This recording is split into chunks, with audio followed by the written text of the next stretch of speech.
Otros detalles que quiero que se lleven, se los había dictado, pero nada más quiero hacerles énfasis. ¿Sí, vale? Porque se acuerdan que les di una formulita ahí para que se sacara el tamaño de la muestra, pero dije, esa fórmula no jala todo el tiempo. Depende de la técnica estadística que vamos a utilizar. Para regresión múltiple se recomienda como mínimo tamaño de muestra sería 25 más el número de variables independientes. Entonces,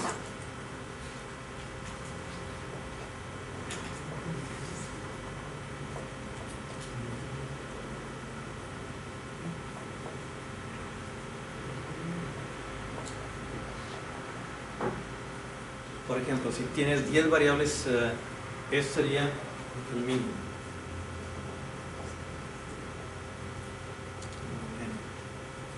El ideal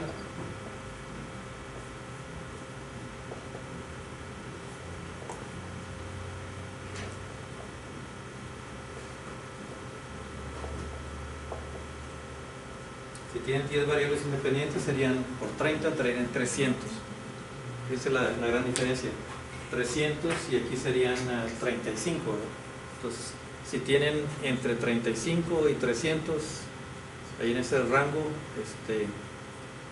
está aceptable. Entre más se acerquen a 300 obviamente es mejor. Anoten estos detalles, porque estos detalles no los he visto en los libros de textos. A mí me dio una clase una doctora que era especialista en esto.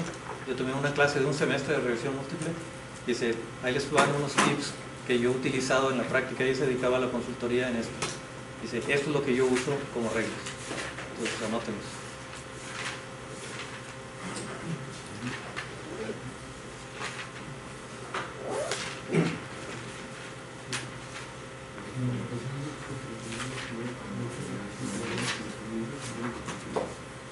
El valor de 25 más es el mínimo, ¿verdad? Sí, es el mínimo. Sí, aquí le puse el min de n, o sea, el mínimo del tamaño de la muestra es 25 más el número de variables independientes. Y el ideal de n es 30 por el número de variables independientes.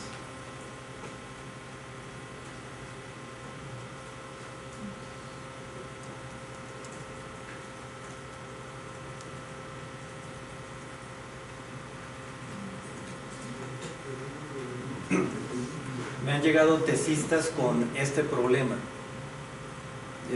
Vamos a poner que fuera el mínimo 35, es decir, nada más tengo 33 observaciones que hago.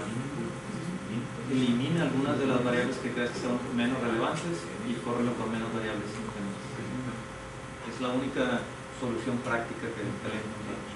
O sea, no hay una técnica, hay una técnica que se llama bootstrapping. ¿Han oído ese concepto de bootstrapping?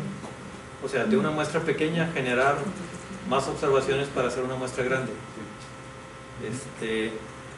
En muchos lados la utilizan. A mí me da cuidado utilizar esas técnicas. O sea, yo nunca las uso en la consultoría porque siento que se está haciendo tonto.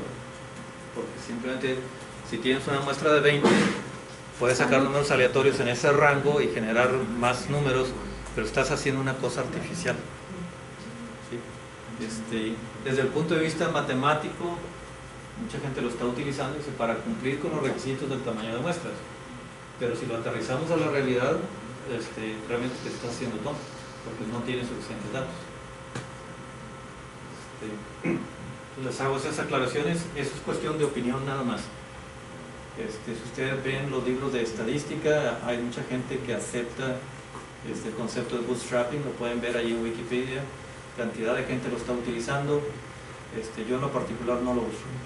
¿Sí? Pero si mucha gente lo utiliza y personas que se dedican a eso lo usan, ¿por qué han visto tal vez algún grado de certeza también en este tipo de... Sí, a lo mejor les ha salido bien normalmente modelitos de la escuela, pero yo tendría mis dudas si esto fuera en la práctica. Porque ustedes saben que en la escuela utilizas alumnos y utilizas muchas técnicas que realmente no son muy válidas, nada más para generar papers. Pero cuando yo hago algo en la industria, yo siento una responsabilidad tremenda. Entonces, no puedo arriesgarme a usar una técnica que yo tengo dudas de que sea válida. Entonces, pero es que es un caso similar a, por ejemplo, cuando se hace un muestreo y y sabes que el ministerio puede llegar a tener cierto grado de, pues, de mentira, ¿no? Es decir, que te contestaron así puesto rápido, que no... Sí, o sea, yo estoy consciente de la otra parte y los argumentos que pueden ser válidos. Pero digo, es una cuestión de opinión y en mi opinión yo no la uso para cuestiones prácticas en industria. Para papers de la escuela, lo que tú quieres, bueno, pues es un paper nada más para presentar una conferencia y no tiene mucha importancia. Pero cuando tú estás haciendo un modelo para alguien que le va a meter millones de pesos a una infraestructura como lo que hice para el puente, estás hablando de que están pasando ahí 6,000 trailers y ya te imaginarás la cantidad de infraestructura que se le mete ahí, que son millones y millones de que se están metiendo ahí. Y tú les dices, bueno, fíjate que esta técnica me dice tanto que disculpa, pero no salió, no sale. Entonces, cuando está involucrado el dinero, yo soy muy cuidadoso con ese aspecto. No me arriesgo con técnicas que matemáticamente están correctas, pero en la práctica yo siento, mi sentido común me dice que no es cierto, es estar haciendo esos datos no existen. Nada más lo único que están haciendo es artificialmente cumplir con un requisito matemático para utilizar una técnica. Y matemáticamente sí te va a dar, o sea, lo que le metas a un sistema lo va a sacar, ¿verdad? Pero el pendiente es eso que está saliendo, ¿qué va a hacer? Yo no tengo la gran interrogante.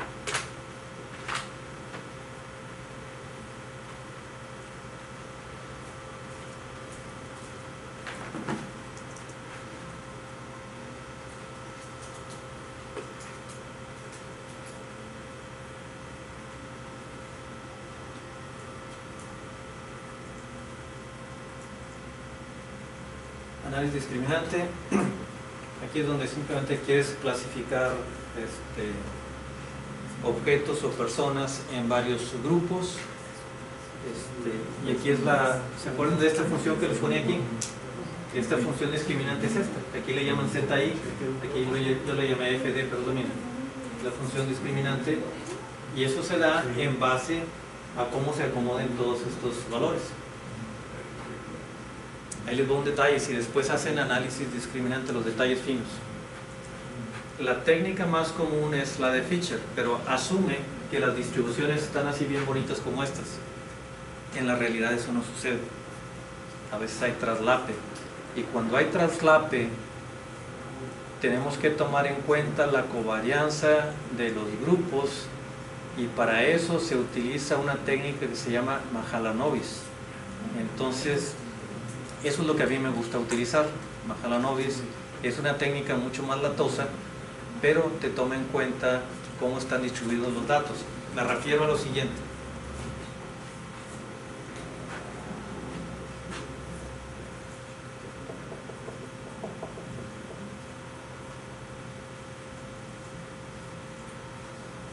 Ese es un grupo.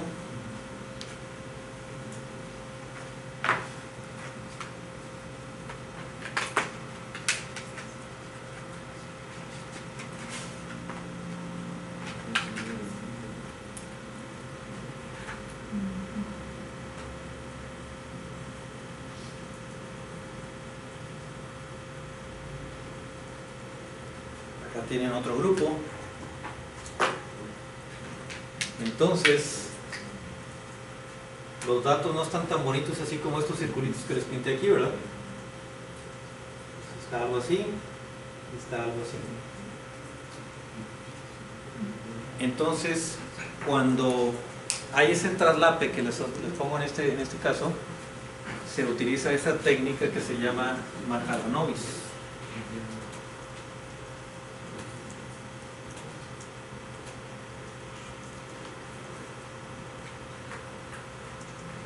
Esta técnica, a diferencia de la anterior, toma en cuenta la distribución de los datos.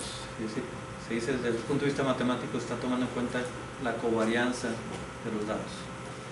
Entonces, cuando hagan ustedes análisis discriminante, en el paquete que ustedes agarren, siempre les va a dar las opciones: hacer método Fisher, método Mahalanobis, o se puede hacer también discriminante por análisis de regresión múltiple, donde la Y puede ser 1 y 0. Si estamos hablando de dos grupos, es un grupo 1 y grupo 0. O sea, pertenece o no pertenece a un grupo. Entonces también se puede hacer con regresión múltiple. Por eso les he hecho mucho énfasis en esa técnica, porque hay muchas cosas que se pueden hacer con regresión múltiple.